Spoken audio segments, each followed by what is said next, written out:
Hello, and welcome to another edition of Florida Sportsman Action Spotter Podcast. I'm Captain Rick Riles. Hey, we're going to take a fun trip tonight. We're going to travel the state of Florida. Now, how are we going to do that? We're going to start up in the northeast corner with Captain David Voorhees, and we're going to check in with the 11 fishing hotspots around the state, all the way out through the Panhandle, to find out what's biting and what's going on with the fishing. Okay, so settle back, and we'll get our trip started in the northeast corner of the state by talking with Captain David Voorhees. David, are you with us? Hey, Captain Ricky, how you doing, buddy? I'm doing good. I'm doing really well. Tell me about fishing this week in Northeast Florida. A little breezy, wasn't it? It's been a little breezy, but the bite's been on fire, man. Everybody's been reporting lots of fish. And, boy, I tell you what, this is the time of year. If you want to go out and catch variety, this is it. Talked to several captains who's gone out and caught snook, sheephead, black drum, reds, trout, flounder, you name it, you're going to catch it this time of the year. Fish today, and we had 11 different species inshore. I don't know if any of the 11 different species inshore. Yes. Okay, let me see how many I can guess. All right, I'm going to go. I'm going to go drum, sheep's head, jack, ladyfish, bluefish, trout, reds. Thinking maybe you got a flounder. That only gets me to 8. A croaker maybe? A whiting? That'd take me to 10. Help me out. Where am I missing? Well, I'll tell you what. We had 2 different variety of snappers. We had a lang snapper. We had the mangrove snapper. And some of the pinfish we're catching, my God, they're unbelievable. I forgot the pinfish. They're the size of your hand, you know? Yep. And it's just incredible. But I tell you the big story this week, and you know, Rick, I'm not going to lie to you. I'm not a sheephead fisherman, but I'm telling you, everybody's catching sheephead. The sheephead, and you know, it's too early to do any type of prediction or anything, but some of the reports I'm hearing on sheephead has just been on fire. You know, not super big ones. We had 2 today that were really nice, real nice keeper sheephead. And I'm not even trying to catch sheephead. So if I can catch a sheephead, anybody can catch a sheephead. Oh, that's really good. Good numbers of, and good numbers of black drum. We had a couple of nice flounder today. The trout bite's been strong. It's just been a phenomenal week. Talked to several captains this week that have caught some nice snook in the valley, and even some down just south of St. Augustine where they're catching just unbelievable amounts of snook. It's really it really surprises me sometimes when I start hearing some of the numbers of snook that we catch. But believe it or not, you know, it seems like after that kill-off that the population has sort of bounced back here in Florida. The water temperature stays warm, and we'll see good numbers of snook. Northeast Florida is not known for a snook destination, but hey, with global warming, that could change, buddy. Yeah, it sure could. The first time I heard about global warming, what went through my mind was, well, good. I'll live long enough to catch a snook off my dock in my lifetime, and I'll be gone before it gets way too hot. So I don't know how my timing is, but I guess that remains to be seen. Absolutely, Rick. But all in all, it's been a pretty good week for most of the inshore guys. You know, this is a big holiday coming up we've got coming up. So everybody's excited, a lot of business, people in town. You know, it's a good time to get out. Water temperatures in the high 60s, which to me makes the bite even better. Yeah, I think that's what improved your bite so much. Real quick, David, before I let you go, it's Thanksgiving week and my favorite week of the year. What happened on the water this year that you're thankful for? Boy, I've had a lot of things. You know, I've been doing this, Rick, 24 years now, and I've got a lot to be thankful for. And I'm always thankful for my repeat clients. And I tell these young guys out there, you know, it's easy to get someone to come knock on your door for the first time. The key to success is getting them to come back. But you know what? our supporters have been strong, and our repeat clients have come back, and people want to get out on the water, they want to get on the outdoors, and I'm real thankful for that, Rick. I'm really, really thankful that in this time and predicament that we're in right now with the whole COVID outbreak, I hope all charter boat captains have had some of the success that I've had, and it's just been fantastic. And I really have to thank my clients that I've had, my repeat clients, for coming back and sticking with me all these years. And even through this tough time, we've managed to make a good living on this business. That's a lot to be thankful for, Cap. Our thanks to David Bories for a great Northeast Florida report. Now let's head on down to the East Central area and check in on our buddy, Captain Jim Ross. I'm doing good, Rick. How are you doing this week? Good. Have you seen any wind or rain this week, Jimmy? You didn't have to look too hard to find it, that's for sure. It's been constant. Yep. We have had both every single day, even, 3-4 days out, they're predicting, okay, no rain, 0%. And then as it gets closer and closer and closer, it's pretty close to, it's going to be 90 or 100%. So I was saying this morning, we've had to cancel so many charters this past week. We've only gotten 2 of them run. Oof, that's we rough. got 2 flat trips run out of 7 days we had booked. And it's just been a struggle. But, until we get a good, strong cold front or something that's going to push that high that's sitting over the south end of, South and North Carolina, bringing us all this wind and rain, it's going to be like this for a while. Honestly, it's so soupy and tropical, it feels more like September than it does November, going on Thanksgiving week. But the fishing inshore is still pretty good nonetheless. I did get out in the Sebastian area this past week, and a lot of trout in that area. It's interesting that the water quality in that area is a little bit different than it is throughout the rest of the lagoon. When you start at Oak Hill and you go down to the south end of Mosquito Lagoon down by the launch pads, right, that whole area has got that green algae in it. And then, of course, everything from the north end of the Indian River at Scottsmore, all the way, which is the headwaters of the Indian River, all the way south to about the O'Galley Causeway, it's pretty green there too. In fact, some places it reminds you of when you're driving along in the boat, it's almost like riding an airboat across a grass field. It doesn't feel like water. There's so much algae in it. Yeah. It feels like it looks, and it gives you the visual impression of being a solid surface almost. It's very deceiving. But when you get south of O'Galley, it starts to change a little bit. And then when you get from Melbourne down to Sebastian, there's so much fresh water that's being flushed in from Turkey Creek at Palm Bay, Goat Creek, and the Sebastian River, the St. Sebastian River itself, as you get to Sebastian. That area down there has more of a blended water look.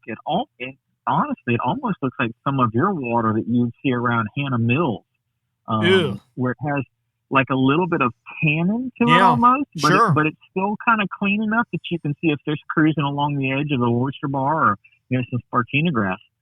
Down here we don't have either of those, but we do have mangroves, and you can see the fish cruising along.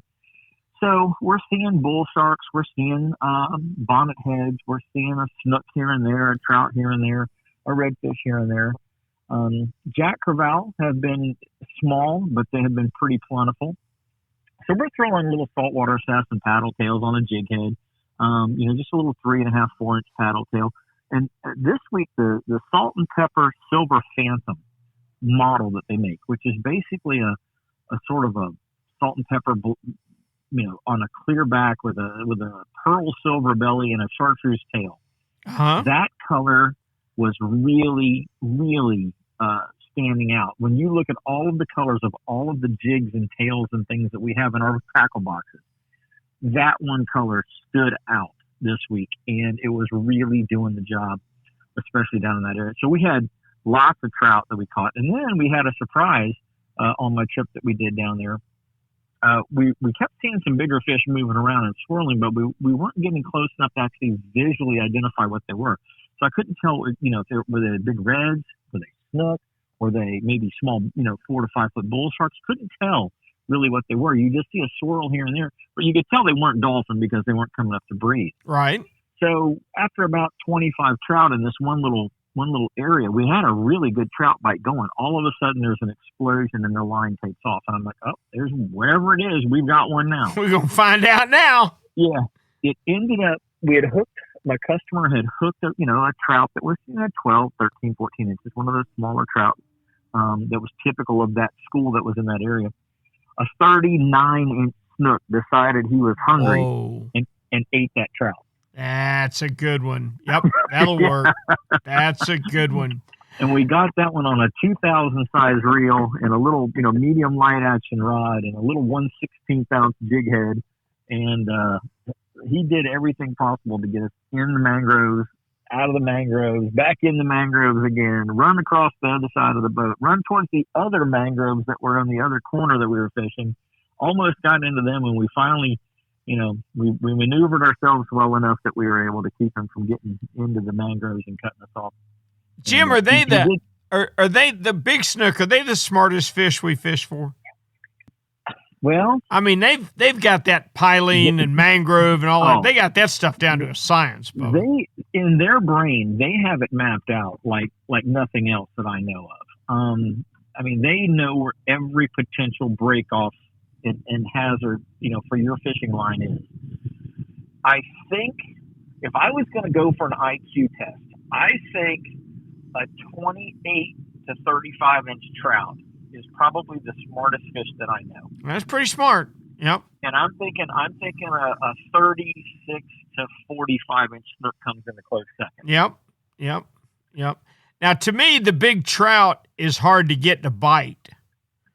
But they're so acutely aware of their surroundings. Right. The second that you take your bow line off of the dock and shove away and start idling away from the dock, they're 3 miles downrange. They know you're coming. Yeah. You don't even know they're there. They already know you're coming. That's how smart big trout are. Yeah, but once you've got them hooked, I think a snook is smarter than a big trout. Yes. It's probably tougher to get that big trout to bite, but once he's hooked, he doesn't have the plan that the big snook has got. The big snook has got his plan laid out. I mean, he knows what's happening. Yep. That's crazy. He knows the lay of the land. You're right. Hey, I got one question I got to ask you. You mentioned bonnethead sharks, all right? Uh-huh. David Voorhees, who came to our world from the executive chef world, all right? He got burned out on being an executive chef 20 years ago, and he became a fishing guide, and he's been very, very successful at it. What's his favorite fish to eat or to prepare for his guests? Is it really a bonnethead? It is really a bonnethead shark. Have you never tried one? No, I haven't actually. Gut one. Now get a big one. Get a 15, 20 pounder if you can. Gut him, ice him, and when you get him home, fillet him and smell the fillets. You should smell no ammonia.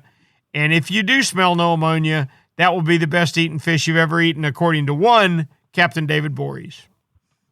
But hey, one other thing that we've got going on, Rick. Now, I have not gotten involved with it, but apparently just about everybody from the Brevard County line north to New Smyrna and Daytona has. The redfish bite is still absolutely on fire up at Ponce Inlet right now. Guys that don't normally target them are catching 6, 7, 8, 40-plus inch redfish on a trip. And the guys that are typically targeting them, some of those guys are getting 15, 18, and 20 fish on a session. So how are they fishing them? How are they fishing them, Jimmy? So the water is ridiculously high. They're just basically cut baiting or cut crab on a standard bottom rig, and anywhere from the south bridge through the north bridge on the outgoing tide, or right at the inlet on the incoming tide, because the outgoing tide at the inlet has been pretty treacherous with the wave heights that we've had coming in here lately. So they're having to push way back in, towards the Coast Guard station, and then on back up into the river a little bit. But there's been plenty of big redfish that are staged up in that inlet this week, way more so than Canaveral or Sebastian, which is kind of surprising because Ponce isn't necessarily known as a redfish hotspot per se, but the last 2 weeks it's been really good. And this week everybody's catching them. You know, Stevie Wonder can sight fish for them. Careful, careful. They're that thick. They're that thick. Gotcha. All right, buddy. Our thanks to Captain Jim Ross for a great East Central report. Now let's pull down to one of my favorite fishing destinations, Stuart, Florida, once known as the sailfish capital of the world, and they still got plenty of them and plenty of other fish too. That's where Captain John Earhart hangs out. Let's see what he's catching. Captain John, are you with us? Yes, sir. Glad to be here. Glad to have you, Cap. What's going on in Stuart, Florida? Well, again, it's still been kind of rough to get offshore. Yep. You know, we're looking at 5 to 7 foot seas. You know, we might have a little break where it's 4 to 6 tomorrow. So if you have a boat big enough to get out there, sounds like they're catching a few sailfish in about 100 feet of water right now.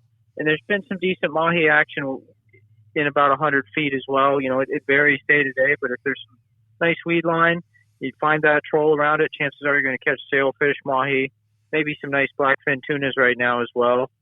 Bottom fishing remains pretty steady. They're catching some nice muttons on the 6 and 8 mile reef. A few cobias here and there, so definitely have a cobia jig rigged up and ready in case you get that big cobia following one of your snappers up to the boat. That sounds outstanding. Anything going on inshore? Inshore fishing's been pretty phenomenal this week. We're catching a lot of snook.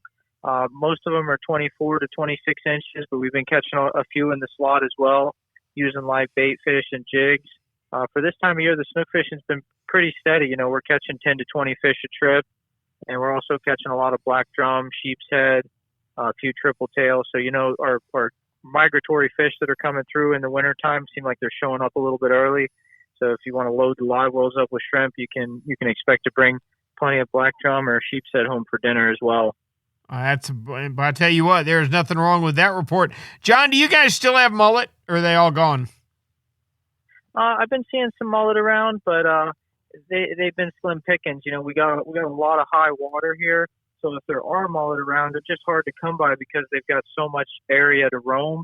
And you know, the local spots that you would normally go to, the water's so much higher, it's harder to see the baits because the water's kind of dirty right now. So I would say that there is mullet, but they're few and far between. I see. It was a pretty good mullet run, but it looks like it's about over. You agree with that? Yeah, you know, once I get past November 15th, I kind of just assume the mullet run's going to be over, but there are times where you do see mullet well into December. So I would say there's still mullet around, but it's definitely the very, very tail end of the mullet run. So if you are going to fish the mullet, I do it while there's still a few around before the next cold front or two comes in. Gotcha. Okay. All right. Well, we sure haven't gotten cold yet, but I'm looking forward to it soon. Captain John, we appreciate it as always, and please tell me we can check in with you next week. Yep. I look forward to talking to you all next week, Rick. Thanks, Cap. Take care. Now let's work our way a little bit further south. I believe our next stop is going to be with Alan Sherman in the southern region. Let's check in with Captain Alan. I am, Rick. How are you? I'm doing excellent, my boy. You all ready for Thanksgiving? Almost. Okay. Haven't got quite there yet, but we're working on it. Well, we have some fishing going on. We finally got the winds to come down a little bit. They were blowing pretty hard all week, but now things are settling down. It looks like we're going to get more into a normal fall pattern. A couple fronts on their way. They're not supposed to bring us some bad weather like the last ones did. Tropical systems are out of the way, so we can get down to some real, fall time fishing. In the bay here, North Biscayne Bay is still pretty slow. One of the captains, AB, I forget the name of his charter company, but they had some 5 and 6 pound Jack Crevells, which saved their charter the other day, and that was in North Bay, which has been a very tough fishery. South Bay has been much better. There's been some snook around the shorelines feeding on the bait fish schools. And then in the channels, quite a few mutton snappers, some red groupers, some gag groupers, quite a few Jack Crevells up to 10, 12 pounds, and some nice yellow jacks for sashimi. A lot of the snappers and groupers are catching in the finger channels or undersized, but it's, you go down there for rod bending action and you usually can get it, whether you fish with artificials or live pilchards or live shrimp. The fish are usually somewhere nearby, and all you have to do is get a chum block out and they'll come to you. On the beaches, from the surf, on the piers and the jetties. There's been snook in the surf. There's been a few pompano. Haven't really seen any push of them yet. I know the guys are itching to get into that fishery, but it hasn't happened yet. There's been scattered bluefish, scattered Spanish mackerel, a few snappers, and quite a few jacks and blue runners from the pier. Getting further offshore, and the offshore waters are just starting to settle down. It hasn't been crazy out there, but there's been some good action. There's some schools of ballou out there and some flying fish, and kingfish were feeding on them, and not a lot of dolphins, but mahi-mahi, but the fish that they're getting are decent sized fish, 10 to 15 pounders, a few bulls, and they're chasing those bait fish out of the water, and the birds come down on them. So when you're out there, keep an eye out for those frigates diving to the surface, because they'll usually put you on those bigger dolphins. They're not schools of fish; they're just little packs. Mm-hmm. So they're quick moving. You get a shot at them, that's good. If you can't, that's okay too. There's been some blackfin tunas. They're kind of scattered out, bonitas, and a few sailfish as well. Not a lot of sailfish yet, but they're starting to show up in better numbers. Probably the best fishery has been the bottom fishing offshore. Over the wrecks and the deeper ledges, the guys are doing really good on mutton snappers, and these are mostly legal fish, on up from 18 inches to 10 pounds or better. And then a good number of legal size red groupers showed up this week. A few of the party boats got into them, and they were catching them 6 to 10 pounds, a few 12 pounders as well. There's also a few amberjacks mixed in with them, and a few cobias starting to show up, some decent cobias. So the wreck fishing and the deeper ledge fishing has been pretty good. Nighttime on the reefs out there, the deeper reefs, the guys are slaying the yellowtail snappers. These are 2 to 3 pounders, and they've been in schools. And once you find a location that they're at and you get them chummed up, it's one after another, and limit catches are being made. A few mutton snappers mixed in with them as well. Alan, do yellowtails generally bite better at night? Here off of Miami, I would say yes. There are guys that fish them hard in the daytime and do well.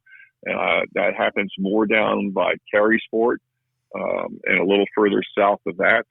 Don't know why they never really, cooperate in the daytime. Maybe they get hammered too much and they're too spooky in the daytime. But at night, they've always been much easier to catch here off of Miami.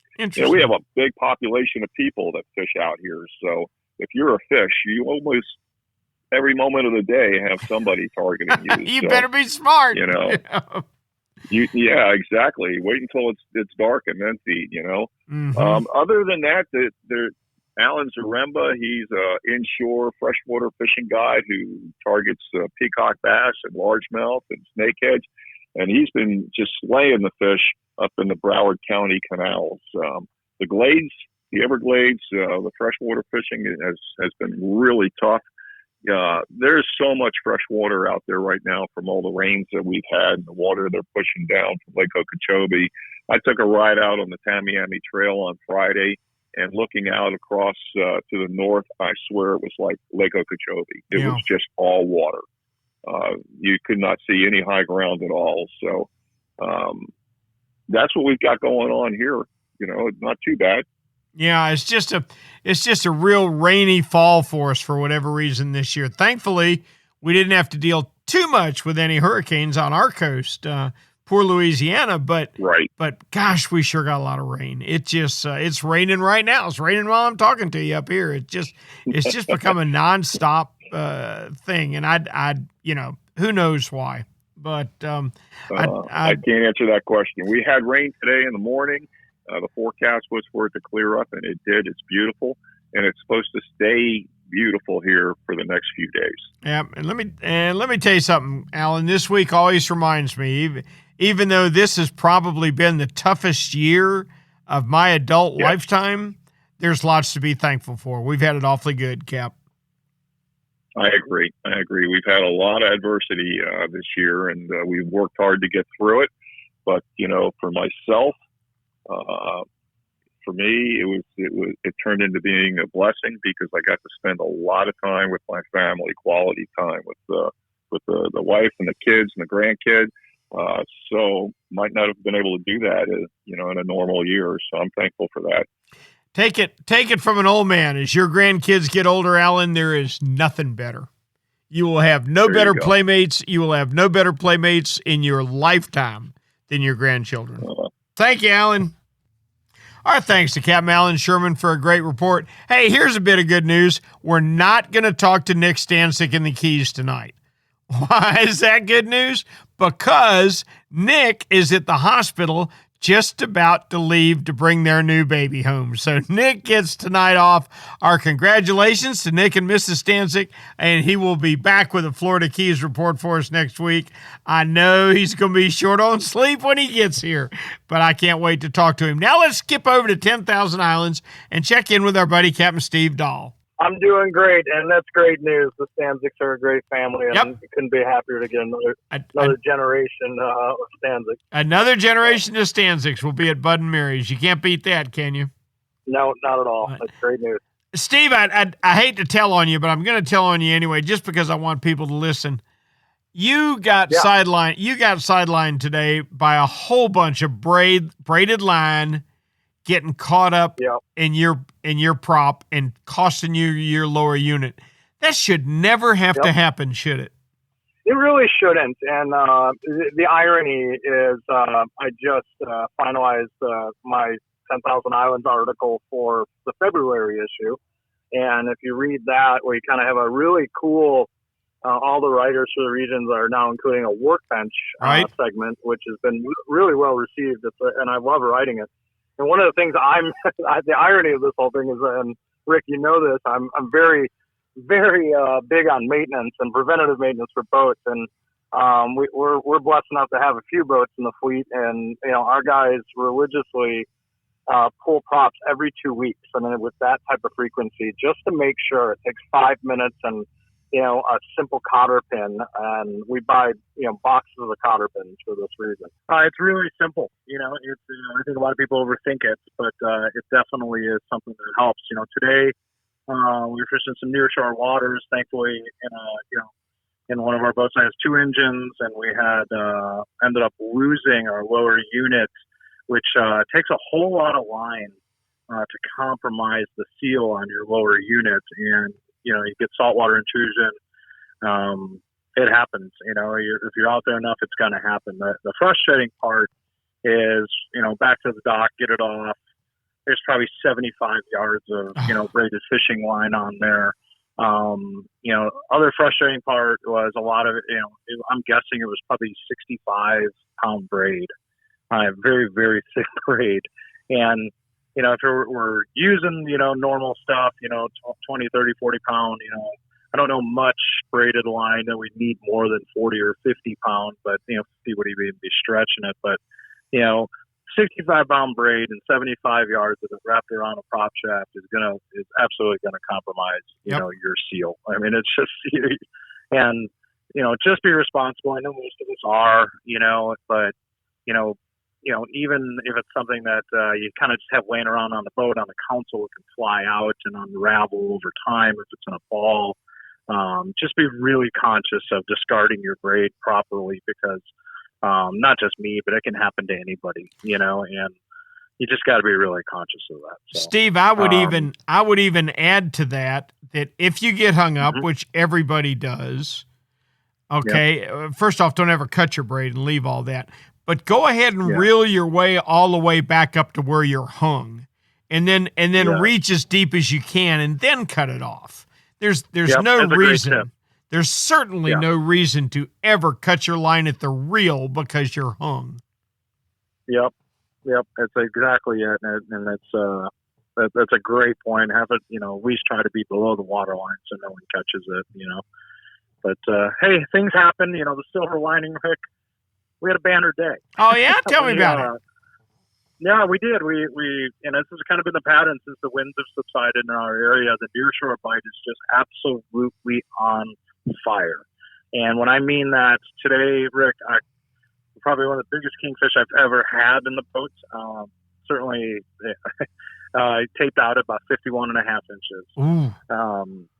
I mean, just a giant, for our area, that's a giant king. And, I mean, that's a big king anywhere as far as I'm concerned. But, the irony of it was we were casting 2, schooling Spanish mackerel that are all in the 24 to 30 inch range. Very few fish under 2 feet long, which makes for a fun day on light tackle. And that king, we caught 2 kings today casting for him. That was caught casting, not on a live bait. How about that? That's cool. With a 40-pound fluorocarbon leader and a spoon on a 3,000 size, inshore spinning rod. How about that? Now, do you think he ate the spoon, or do you think he ate a Spanish that ate the spoon? Well, he was hooked, right where he should have been, right in the, not quite the corner of the mouth, but wasn't foul hooked or, side swiped or anything of that avail. So I firmly believe we just got really lucky. I mean, not a single nick in the fluoro. That's cool. Yeah, I mean, sometimes sometimes things shine at you, but I'm not kidding. The Spanish mackerel bite is about as incredible as it gets right now. I mean, we probably had well over 100 fish today. They just stopped. My customers just decided they wanted to stop because they were tired. And in the mix, we probably caught about 8 to 9 bonita, 2 of which were probably well over 20 pounds. I'm not kidding. Wait to see the photos. I mean, just an unbelievable day. Everything was alive out there. I mean, there's sharks swimming around. I mean, there's, anything, our fall bait run is, in full swing. The winds have finally subsided. It's albeit, it's a little late this year because of the weather we've had, but, perfect timing if you've got folks in town for the holidays or, folks visiting, kids getting a break for the holidays. Get out there. It's probably the funnest fishing you can absolutely do. You can troll for them. You can cast for them.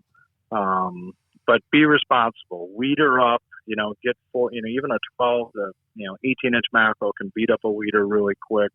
Don't leave those baits, don't leave yourself susceptible to having those baits get, bitten off and in those fish's mouths. Weeder up to 40-pound fluorocarbon.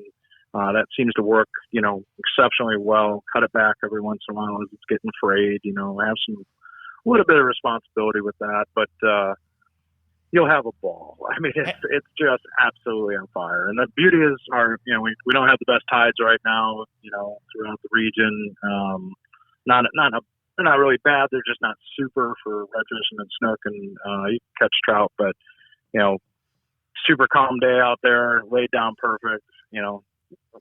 Forecast is just as good all week and weekend. So I mean, what a great opportunity to get the family out there for the holiday and just catch a pile of fish. Hey, Steve. So, yeah. A girl that's prettier than Carrie Underwood just walked into my office, and she wants me to kiss her goodbye before she goes to work. Can you stand by for 10 seconds? Yeah, in a heartbeat. If it takes any longer than that, call rescue. I'm in trouble. Okay. Sounds good. That's good stuff. All right, buddy. Hey, that's a fantastic report, and it's been that way for you. The Spanish have been there all week. Yeah, they really have. And the winds are gradually, they've been challenging, but we've been able to get out. And the nice part is the fish are getting shallower. And as these northeast winds are subsiding, the fish are pushing up with, following the bait. So, I mean, you're within earshot of shore and the beaches. I mean, this is, the pattern's all the way up through Naples. So, I mean, throughout the region and up north, even into like Greg Stamper's region, they're starting to see them and stuff. So it's good. It's really good. So just follow the bait, simple stuff, follow birds. Ton of them out there. You're not seeing a ton of fish busting or, slashing through the water like mackerel do a lot, but they're there, and you're going to catch them. Gotcha. Perfect. You know what Yamaha Outboards love? The genuine formula and consistency of Yamalu marine engine oils. What?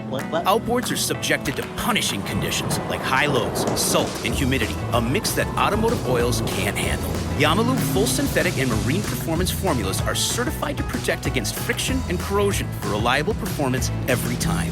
Find Yamalu marine oils at your nearest Yamaha Outboard dealer. Locate them at YamahaOutboards.com/dealers. Yamaha, reliability starts here. garage. You know, being consistent is a mark of a quality product. If you've been Florida's #1 chum for over 10 years, there's got to be a reason. For 10 years, Tournament Master Chum has lived up to its name. That's why more tournament pros insist on Tournament Master than any other chum. It's the only chum with menhaden milk mixed right in. That means it gets the scent out faster and deeper than any other brand of chum. It comes in a grind size for every species from kingfish to catching bait. Your fishing time is way too precious to use second-rate chum. Bring the action to you by insisting on Tournament Master Chum. It's worth every penny.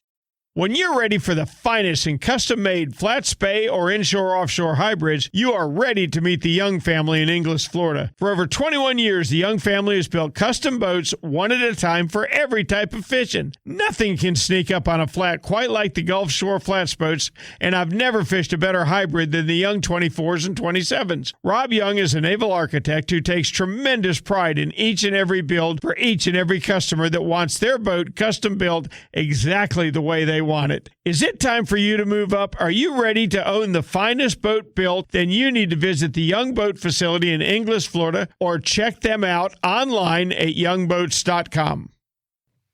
Our thanks to Steve Dahl for a great 10,000 Island report. Steve is brought to you each and every week, along with all our action spotters, by Yamaha. Reliability starts here. By Tournament Master Chum, the best chum on earth. By Nosara, Paradise Rentals, your dream vacation. And by Young Boats. You want the finest in flat, spay, and offshore hybrids? You need to check out youngboats.com. Now let's travel up to the Southwest region and check in with Captain Greg Stemper. I can hear you loud and clear, Rick. That's good. That's very good. Over 10-4 and over and all that stuff. What's going on with your fishing?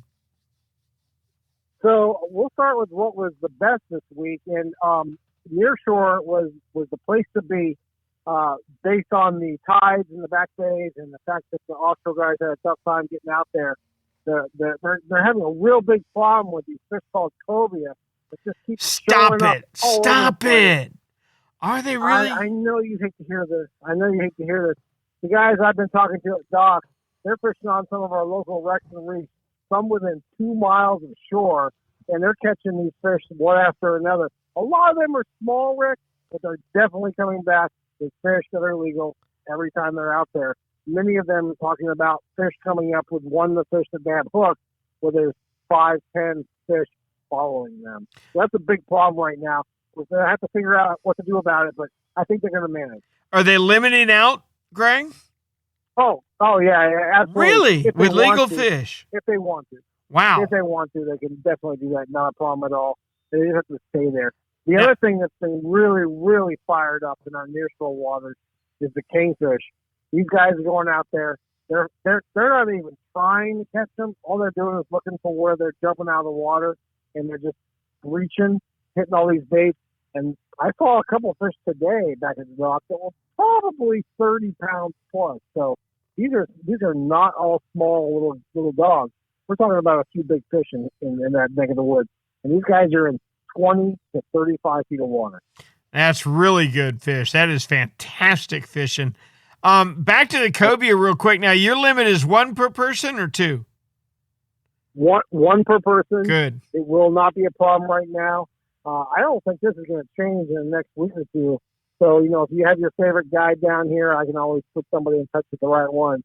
But they're on them, and it's full speed. I got myself a fillet in the fridge right now because one of my guys, they didn't want to keep the other half of it. And you know what? Let's take it home. I love it when you get charters like that. Captain, what are we going to do with all these fish? Why don't you take some home? Oh, okay. Yep. They had plenty. They had plenty, and it was the right thing to do. So it'll go to a good person, which means it'll go to me. Go to you. Yes, I understand. What's going on inshore? Is snook still biting? You know what? The snook fishing was okay. So when we have these really hard northeast winds, it really makes that water not come into our back bay. The problem with that is we had extremely low, already on the tide charts at a negative low that started from 8 o'clock, 9 o'clock, 10 o'clock, 11 o'clock in the morning through the week. So we had very little water in our back bay, which does make it very difficult to get back to some of those cool spots that you want to take clients to. The nice part about it, though, is you fish in the front. Again, very similar to last week, within sight of our passes. And the sheep's head, Rick, they are coming in. I've got to go buy a new knife sharpener, because if I don't buy a new knife sharpener soon, it's going to be a problem. Yep. They will bang up your knives. There's no question about that. But I've sheep's head and triggerfish keep me in a knife sharpener at least a couple of times while I'm cleaning them. You're right. Add triple tail to that. Yeah, that's another one. Greg, it's been an extremely challenging year for all of us, but this is Thanksgiving. And what happened on the water this year that you're thankful for? Well, they're kind of related to each other, Rick. And I was talking to my client about this today, and there's two things that are basically the same. I'm very, very thankful for the closures that we had in our area that made our red fishing so phenomenal this year, that will just help continue the future of the fishery. And the second thing that I'm just so happy with is the water quality that we've had this year. And I'm knocking on the wood, but we made it through this whole year with no red tide that did any effect, and it's only shown how good the fishing's been. What two fantastic ideas, and I just couldn't help but think to myself how much fishermen's attitudes have changed. 20 years ago, I can promise you'd hear nobody that was thankful for a closure.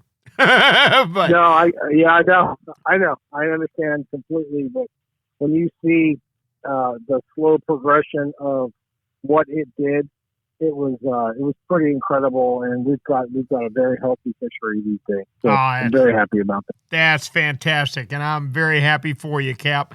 Listen, that's a great report. We appreciate the heck out of it.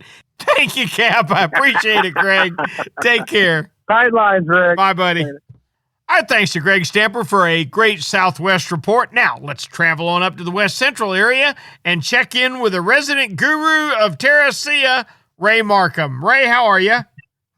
No, I'm fine. I just haven't actually lived in Terracea for like 5 or 6 years now, but that's okay. I know that, but do you still make it down there to fish that area? Absolutely. In fact, I fished down there this week. Okay, so you're still the resident expert of Terracea. But it wouldn't be resident. You're right. How about just the guru of Terracea? Will you settle for that? That'll work. Okay, that's good. What's going on, Cap? Well, fishing was good. Even I was fishing right on the new moon and coming off of that new moon. We had extreme low tides, lots of wind, lots of weather. Water was super dirty, and what water there was, because on that new moon, I mean, we had about a -1.5 foot of tide. So basically, there was a whole lot of real estate showing that doesn't normally show out there. And the mud puddles that were left were where all the fish were. So, we caught a mess of trout, some decent trout up to about 2.5 pounds. Caught snook, we caught redfish, we caught bluefish, big jacks, ladyfish, lots of ladyfish. I mean, tons of ladyfish. And some more quality lizardfish. So tournament grade lizardfish, huh? Absolutely. And if somebody really is looking for a big snook, a nice tournament ready bait for a big snook. Mm-hmm. So, but we messed around several days this week doing that kind of stuff, but for the most part, it was like trying to hide out of the wind and trying to find water that you could float the boat in. And reports that I've had the rest of the week, the offshore action with kingfish and mackerel have been absolutely off the charts. And I've seen lots of pictures. Average fish is probably running around 25 to 30 pounds. Woo! That's an average fish. And lots of mackerel. Some of the pictures I've seen of the mackerel coming in are decent mackerel up to about 5.5 pounds. Most of the guys are trolling for them, with spoons. but there's still two guys that are, sitting there anchoring up, chumming and throwing live baits out and hoping for the best. But fishing overall seems to be really good. I mean, I've had a lot of really good reports of guys catching some nice grouper in the last week. I think Hubbard's brought their 39-hour trip in this morning, and they just were absolutely loaded with lots and lots of mangrove snapper. Not huge mangoes, but decent fish, anywhere from like 4 to 5 pounds. So they said that was the number one target species for this trip that they had, because although they were catching gags and red grouper, and I think they said they even caught some blackfin tuna. So things were looking up out there offshore. It looks like we may have some halfway decent weather for this week for guys that want to play hooks or if they're off for the holiday. So and they may be eating some fish for dinner instead of turkey. Who knows? On Facebook this morning, this is not the year to get everything you want. This is a year to be thankful for everything we have, and I think that's well said. It's been a different year, but I'm thankful we're getting through it. Now I know what it feels like to be a canary caged in a cage. Yep. Yep. I feel the same way, Cap. All right, we'll talk next week. Thank you, Raymond. All right, bud. Take care. How's it going, Rick? Cap William, I'm doing fine. How are you? So tell me how the fishing's been in your neck of the woods. All right. Fishing has been pretty good. Now, the biggest problem we've had here is just the wind has been relentless. But we're in between tide phases now. Coming forward into this week for Thanksgiving, we're going to be getting better tides in the morning, so that incoming tide coming toward the full moon here is going to be your best fishing. Trout are still on the outside in the bays in about 3 to 4 foot of water using DOA jerk baits with nose hook 3/0 owner hooks. Or if it is windy like it has been, the pop and cork always will work. Gag group are moving into about that 10-foot range. Still good bite. If the wind's right, you can get out there and plug on some of those rocks. If there's too grassy or they're not going for the plugs, use live pinfish or sardines right there on the bottom, and the white sandy patches right around the edge of the rock. All right, that sounds good. Have you heard anything from further offshore? Further offshore, I haven't had any reports. I did see Cephas Christian go out. He's got a 33-foot big twin V. I saw them go out on Friday, but that was around 8, and I got back in on a half a day around noon, and they were coming back in. Just from the looks of it, it looked like they probably got beat up, but they may have limited out on gags and closer in, 18 or 20 foot. So anything beyond that lately has just been pretty tough with the wind. William, I got to tell you a funny story. I'm getting so desperate, and it has been so tough. And I finally stayed on a day that I probably shouldn't have a few weeks ago. And I am constantly taking them over the bow, right? I mean, it's nasty.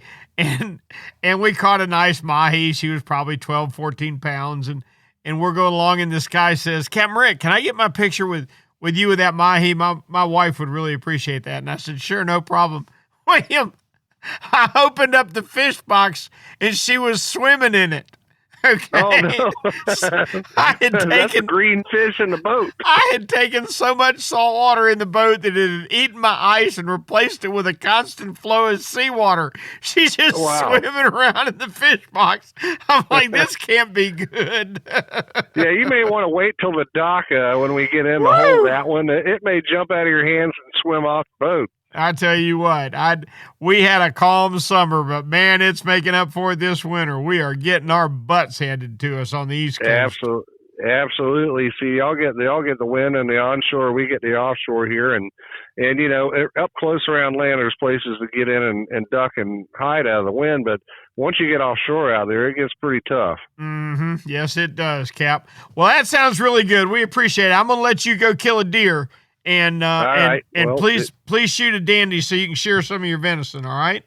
Our thanks to Captain William Toney. Now let's head on out to the Panhandle and check in with Captain Tyler Massey. He's just shy of the Alabama border, and he's got that border covered. What's happening in the Panhandle, Cap? Hey, Rick. Fishing's been pretty good. We had some decent weather this week. A little bit of wind. Still not much offshore action, but the inshore fishing has just been holding us through. So, we're continuing on catching those redfish, and our speckled trout bites picking up a little bit too. So, we got a little bit of variety. Yeah. I tell you, we made last Sunday, Tyler, we made it out to 130 feet. Probably shouldn't have. Got really banged up, but the beeliner and triggerfish bite was pretty good. I expected it to be better, quite honestly. You guys haven't been able to get out much at all, have you? No, not too much at all. So it's it's been in the 3 foot range, and the Gulf 3 foot is pretty rough, pretty choppy. So we've been kind of swaying our people that want to fish offshore to stay inshore, near shore to the beach, and try to catch the redfish and the stuff that we have available there. So a lot of people will charge out there, but we try to, not beat someone up if we don't have to, especially if the fishing isn't all that great. But when we get in the winter months, we lose all of our bait. It all heads south. We don't have any cigar minnows, our sardines, cigar minnows, pilchards, all that stuff. They all leave out of here. So we don't have our king mackerels or Spanish mackerels, any of the surface feeders, any of that kind of stuff. So it just makes it a little bit tough, going offshore. So. But the inshore fishing's been great. Yeah. Now, in your region, Tyler, is it 2 redfish per person, 18 to 27, or just 1, or what's the deal? It's just 1 per person, and 18 to 27 inches, and just the 1 per day. It was 2, but then they changed it back to 1. Which do you like better, the 1 or the 2? 1 is good with me. Yeah. I think if 4 people bringing home 4 redfish is good enough for that that trip. Not to say I didn't keep 2 when it was 2, but 1's okay, I think. Gosh, I gotta tell you, I love hearing today's fishermen's attitudes because they've changed so much. And for sure. I was talking with Steve Dahl down south, and he was thankful, or I believe it was Greg Stamper. Now I think about it. He was thankful that they had that whole area closed for the last year because remember they had that devastating red tide. And so they had no harvest, and he was so thankful for that because now their fishing is stupendous again. And it definitely helps. I love good management, now red snapper, I think we can all agree has become ridiculous management, but good management is appreciated by good fishermen. Yeah, for sure. So one thing that also, they gave us some extra days for red snapper fishing. So we had this weekend, this past weekend, and then we'll also get the Thanksgiving, the 3-day weekend, I believe Friday, Saturday, Sunday, after Thanksgiving for red snapper fishing. So looks like we have some decent weather in the forecast coming up. So I imagine a lot of guys will be chasing them red snappers. And we do also have a bay red snapper fishery, gag grouper and red snapper fishing inside of our bay. So a lot of our guys actually caught some nice red snappers in our bay. We have a lot of structure. It's just, old random boats or hurricane debris or just whatever that we find using side scan sonar in our bay. A lot of fish, we had some guys catch them up to, 13, 14 pounds, red snappers in 35 or 40 foot of water. So that's what it keeps a lot of people busy, and there's plenty of structure in our bay that holds those nice fish. So that's a good option when it's too rough to get offshore. Isn't that something I'll never figure out? And I'll be glad when I get to heaven and I get to ask God why the red snapper come in the bay over there and they don't come in the bay on the East Coast. I don't appreciate that very much. I'm just saying. Yeah, it's like every year there's more and more. A lot of the spots we never would catch, even small red snapper. Along the bridges and that kind of stuff. There's just baby red snapper everywhere. So, we've got some spots in the bay that are 50, 60, 65 feet deep. Mm-hmm. I think it's in, I guess our water's good enough around the pass and stuff for them to come in there and hang out. So, it's been it's been very good for the last 10 years. And it just really hasn't slowed down much. So, cool. We're fortunate to have that. Be thankful for that, Cap. Hey, I hope you have a great Thanksgiving, Tyler. Thank you so much, and we'll talk with you next week. Sounds good, Rick. We'll have a report for you. All right, Captain Tyler Massey to put a bow on our trip around the state tonight. We appreciate him. We appreciate all our action spotters there, brought to you each and every week by Yamaha. Reliability starts here. By Tournament Master Chum, the best chum on earth. By Nosara, Paradise Fishing, your dream vacation. And by Young Boats. You want the finest in flat span offshore hybrids? You need to check out youngboats.com. Hey, do us a favor. Please subscribe to our podcast if you enjoy it. We'd really appreciate that, and we'd really appreciate it if you turned a friend onto it who isn't catching fish and could use a little help. Anytime you've got a question, reach out to us on Facebook and say, hey, I'd like to know how Tyler Massey catches those red snapper inside the bay at Pensacola, and we will make sure and ask him on the next podcast that we air. Until next week, remember, it's Thanksgiving. Let's be in the grateful state of mind this season. It's been a year to remember. I'm Captain Rick Riles, and until next week, I'll see you on the rip.